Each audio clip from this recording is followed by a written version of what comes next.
Leaders, how can we as leaders encourage people to participate in events like Word Live or Keswick or Bible by the Beach, whatever it may be? What's the kind of narrative that we need to give people that will encourage them to plug into things like this? We absolutely don't want to be saying that this is where the action is. I'm totally passionate about the local church, as I know you guys are as well, so that's not the case. But I think seeing this as a means to serve the local church, I think that's key. If we can grasp that and we can see the take-homes that something that happens here can affect back there. This is not the kind of, the gathering kind of Mount Zion experience that we all live for. No, the weekly gathered worship is where God is at work, and that's his normal means of grace that he wants to do. But I definitely think that I think even in the story of the Bible, there are kind of the kind of rituals of spiritual growth and discipleship.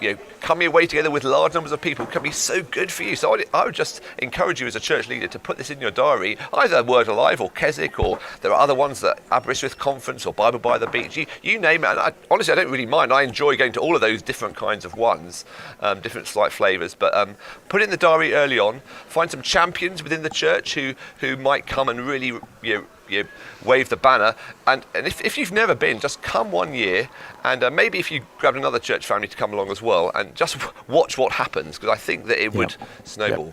There's some other added benefits, aren't there? I think these days there are very few places you can go and see a good selection of books, but most Christian events like this have really good bookstores, and again, you can't, unless you live in a big city, there isn't a Christian bookstore that you can go and you can say, well, I trust all the stuff that's there, and browse the books, but you got that here, haven't you?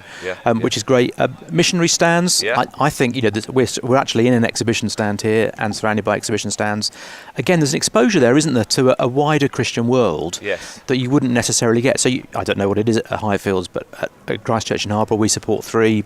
We pour ourselves into 3 missionary connections, but actually there's a wider world. We can't give ourselves to it, but it's great to find out about it and hear what's going on. So there's value in those sorts of things as well. Absolutely, and even Christian hoodies. That's where we are today, on the Christian hoodie stand. So there you go. Yes, that's right. So indeed, last night was great fun. We had the first time we did a student lock-in here in the exhibition hub with all these. Isn't that just a late night drinking session? Isn't that what a lock-in was? Candy floss session. Oh, okay. So we sanctified the lock-in. We had 800 people in here wandering around finding out about UFM and what a great idea. And Christian Institute. Just amazing. Yeah, great. Yeah.